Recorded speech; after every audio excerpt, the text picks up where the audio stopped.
নবী হজরত ইউনুস আলাইসাল্লাম ৪০ দিন মাছের পেটে ছিলেন। এটা প্রায় সবাই জানেন, কিন্তু কেন কিভাবে তিনি মাছের পেটে গেলেন, এর আগে ও পরে কি হয়েছিল, এ থেকে আমরা কি শিক্ষা পাই ইত্যাদি অনেকেই জানি না। তাই আমার এবং অন্যদের উপকারের জন্য আমাদের আজকের এই ভিডিওটি। ইউনুস আলাইসাল্লাম বা জোনা ছিলেন আজকের ইরাক অঞ্চলে প্রেরিত একজন নবী। সেখানকার জনসংখ্যা ছিল ১ লক্ষের একটু বেশি। তিনি তাদের কাছে সৃষ্টিকর্তার একত্ববাদের এবং এক সৃষ্টিকর্তার উপাসনা করার আহ্বান জানাতেন, কিন্তু তারা শুনত না। অন্যান্য বেশিরভাগ নবীর মতোই প্রথমে তার মানুষের কাছে তার বার্তা প্রত্যাখ্যাত হয়। তিনি মনে প্রাণে চাইতেন মানুষ এই বার্তা গ্রহণ করুক। তাই এক পর্যায়ে তিনি বিরক্ত হয়ে ভাবলেন, এরা গ্রহণ না করলে আমি অন্য কোনো জাতির কাছে যাই, যারা হয়তো আমার কথা শুনবে। যেই ভাবা সেই কাজ। তিনি উপকূলে গিয়ে পেলেন এক মালবোঝাই জাহাজ, যাত্রার জন্য প্রস্তুত। তিনি সেই জাহাজে চেপে বসলেন। মাঝ সমুদ্রে পৌঁছে তারা মুখোমুখি হলেন বিশাল এক ঝড়ের। ঝড়ের আঘাতে এক পর্যায়ে জাহাজ ডুবতে শুরু করল। খালাসিরা সিদ্ধান্ত নিল ওজন কমাতে সব মালপত্র পানিতে ফেলে দেয়া হবে। তাই করা হলো। কিন্তু কিছুক্ষণ পর জাহাজ আবার ডুবতে লাগলো। এবার ঠিক করা হলো লটারি করে যার যার নাম আসবে তারা পানিতে লাফ দেবে।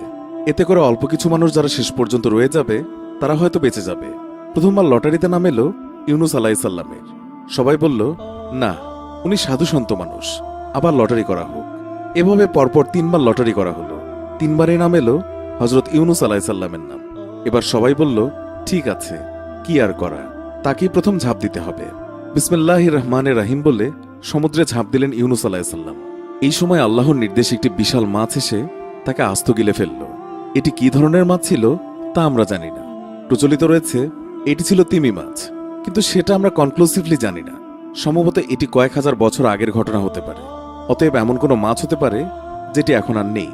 যা হোক, মাছের পেটের ভেতরে যখন তার জ্ঞান ফিরে এলো এবং তার শরীরের চামড়া হজম হয়ে যেতে শুরু করলো, তিনি নিকষ অন্ধকারে মাছের পেটের ভেতরেই সিজদায় রত হলেন।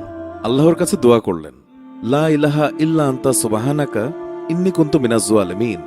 অর্থাৎ তুমি ছাড়া কোনো উপাস্য নেই, অবশ্যই আমি অপরাধীদের মধ্যে। কি ছিল তার অপরাধ? নবীরা কখনো পাপী ছিলেন না, তারা পাপ করেননি, কিন্তু কেউ কেউ ভুল করেছেন, আর সেটাও আল্লাহর পরিকল্পনার অংশ। আল্লাহ সেগুলো রেখেছেন আমাদের জন্য শিক্ষাস্বরূপ। ইউনুস আলাইসাল্লামের ভুল ছিল তার নিজের জাতি তার বার্তা গ্রহণ না করায় অধৈর্য হয়ে অন্য জাতির খোঁজে রওনা দিয়েছিলেন।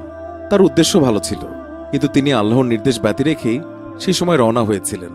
এটা আমাদেরও মনে রাখা উচিত, আল্লাহ আমাদেরকে যা আদেশ নিষেধ দিয়েছেন তা অবশ্যই পালন করে যেতে হবে। আমরা তা বুঝি আর বা না বুঝি, ফলাফল আল্লাহর হাতে। কতদিন বা কতক্ষণ তিনি মাছের পেটে ছিলেন? আমাদের দেশে পপুলারলি প্রচলিত হল ৪০ দিন। বাস্তবতা হলো এটা আমরা অথেন্টিক সোর্স থেকে নিশ্চিত করে জানি না। প্রকৃতপক্ষে কতদিন ছিলেন সেটি মুখ্য নয়, তিনি মাছের পেটে ছিলেন এটাই আসল ব্যাপার। কেন, কিভাবে মাছের পেটে গেলেন, কিভাবে উদ্ধার পেলেন, আর মোর ইম্পর্ট্যান্টলি আমরা এ থেকে কি শিখলাম তা জানাটা মূল কথা।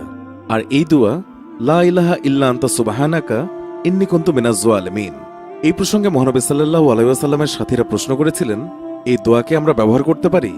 সেই সময় রাসূলুল্লাহ সাল্লাল্লাহু আলাইহি ওয়াসাল্লাম বললেন, কেন নয়? আল্লাহ কুরআনে বলেছেন, ওয়া কাযালিকা নুনজিল মুমিনিন, অর্থাৎ এভাবেই আমি বিশ্বাসীদের রক্ষা করি। অতএব বিপদে আপদে আমরাও এই দোয়া ব্যবহার করব। ঘটনায় ফিরে আসি। আল্লাহর নির্দেশে তিনি একসময় তীরে এসে পৌঁছালেন। আল্লাহ কেন তাকে রক্ষা করলেন?